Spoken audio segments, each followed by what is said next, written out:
स्वागत है दोस्तों। आज फिर हाजिर हूँ एक नई कहानी के साथ। कहानी का नाम है अख्तर कसाई। तो चलिए सुनते हैं आज की एक और बेहद डरावनी कहानी। रात का वक्त था। रहमानपुर के गांव के बाहर का इलाका, जहां हवा भी अजीब सी लगती थी, जैसे उसमें किसी का सिसकता हुआ डर घुला हो।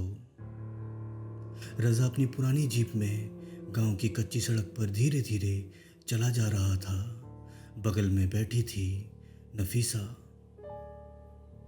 रज़ा, हमें सच में यहाँ रहना पड़ेगा? नफीसा ने धीमे स्वर में पूछा। हाँ नफीसा, नौकरी यहीं मिली है। डिस्ट्रिक्ट हॉस्पिटल से 3 किलोमीटर दूर है ये। किराया सस्ता है, बस 2 महीने का तो ट्रांसफ़र है। नफीसा ने बाहर झांका। सड़क के दोनों तरफ घने पेड़ थे और कहीं दूर किसी पुराने मकान की टूटी दीवारों पर पीले अक्षरों से लिखा था, यहाँ कोई नहीं रहता, खून अब भी ताज़ा है। नफीसा ने घबरा के अपना चेहरा फेर लिया। रज़ा मुस्कुराया। गांव के लोग अंधविश्वासी हैं, डर फैलाना इनकी आदत है। लेकिन दोनों ये बात नहीं जानते थे कि वो जिस जगह जा रहे हैं वहाँ 20 साल पहले एक कसाई ने इंसानों के टुकड़े कर दिए थे। अब दोनों मकान के छोर पर पहुंच चुके थे। एक पुराना ईंटों से बना 2 मंजिला घर, जिसकी खिड़कियां जंग लगी सलाखों से ढकी थी। अंदर जाते ही कच्चे मांस की हल्की सी गंध आई जो दीवारों में समा चुकी थी। रज़ा ने चारों तरफ देखा। पुराना लकड़ी का मेज़, एक टूटी कुर्सी और रसोई की दीवार पर चाकू के निशान। किसी कसाई का घर लगता है जी, नफीसा ने कहा। रज़ा ने मोबाइल की टॉर्च से कैमरे की दीवार पर रोशनी डाली। वहाँ उभरा हुआ था एक नाम, अख्तर। नफीसा बोली, शायद मकान मालिक का नाम होगा। रज़ा हंसा और बोला, हाँ हाँ, शायद लग तो रहा है। लेकिन उसी रात जब दोनों सोए, कमरे के कोने से धातु घिसने की आवाज़ आई, जैसे कोई अपना तेज धार चाकू और तेज कर रहा हो। रज़ा को नींद में घबराहट होने लगी कि तभी उसकी आंखें खुल गईं।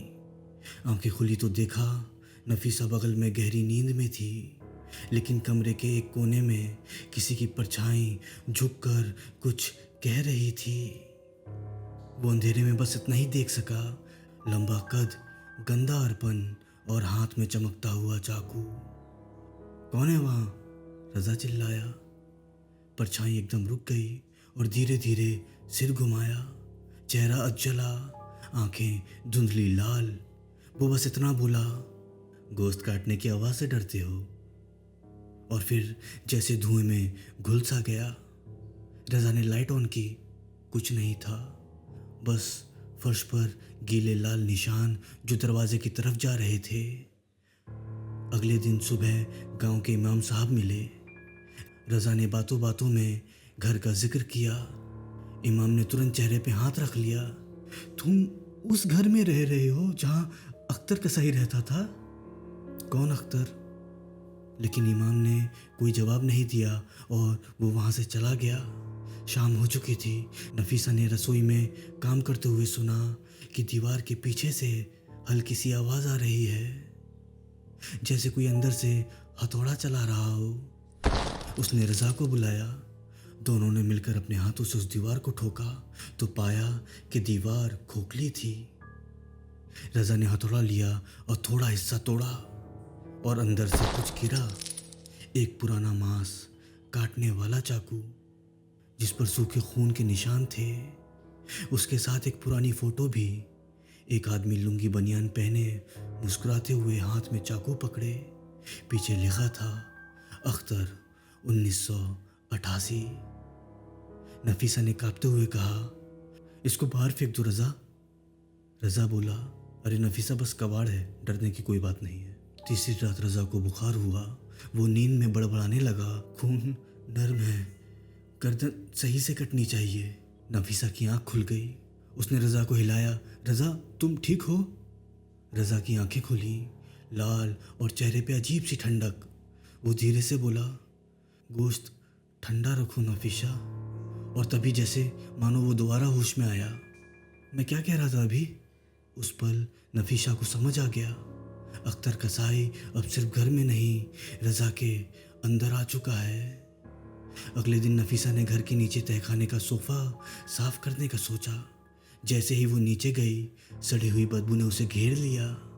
लालटेन की रोशनी में नफीसा ने देखा तो पाया मिट्टी में आधी धसी हुई हड्डियां थीं। कुछ पर अभी भी मांस के टुकड़े चिपके हुए थे। वो भागकर ऊपर आई, चीखते हुए बोली, रज़ा, वहाँ वहाँ नीचे लाशें हैं इंसानों की। लेकिन रज़ा शांत था। उसने कहा, अख्तर कसाई को अधूरा काम पसंद नहीं था नफीसा। नफीसा की आंखें फैल गईं। वो समझ चुकी थी अब जो उसके सामने खड़ा था वो रज़ा नहीं, अख्तर का भूत था। नफीसा भागते हुए कमरे की तरफ गई और उसने अंदर से कमरे की कुंडी लगा ली। बाहर से कदमों की आवाज़ आई, धीरे धीरे नज़दीक आती हुई। दरवाजे पे खटखटाहट हुई। दरवाज़ा खोलो नफीसा, अख्तर को भूख लगी है। दरवाजे के नीचे से खून बहने लगा। वो चिल्लाई, रोती रही और दरवाज़ा अपने आप खुल गया। रज़ा खड़ा था, या कहो अख्तर कसाई, चेहरे पर मुस्कुराहट, हाथ में वही पुराना चाकू। तुम्हारा गोश्त तो सबसे नर्म होगा। सुबह गांव वाले पहुंचे। घर का दरवाज़ा खुला था और अंदर का मंजर खामोश। फर्श पर लाल पानी फैला था, जैसे किसी ने ताज़ा मांस धोया हो। रज़ा कहीं नहीं था। नफीसा की लाश रसोई में पड़ी थी, पर चेहरे पर कोई डर नहीं, बस राहत थी। गांव वाले बोले, अरे लगता है अख्तर कसाई ने एक और कत्ल कर लिया। पुलिस आई, तहखाना खोदा गया। 11 इंसानी हड्डियां मिली, सबकी गर्दन कटी हुई, पर वहाँ रज़ा नहीं था। 2 हफ्ते बाद रहमानपुर कसाई के मोहल्ले में एक नया दुकानदार आया। उसका नाम रज़ा अख्तर था।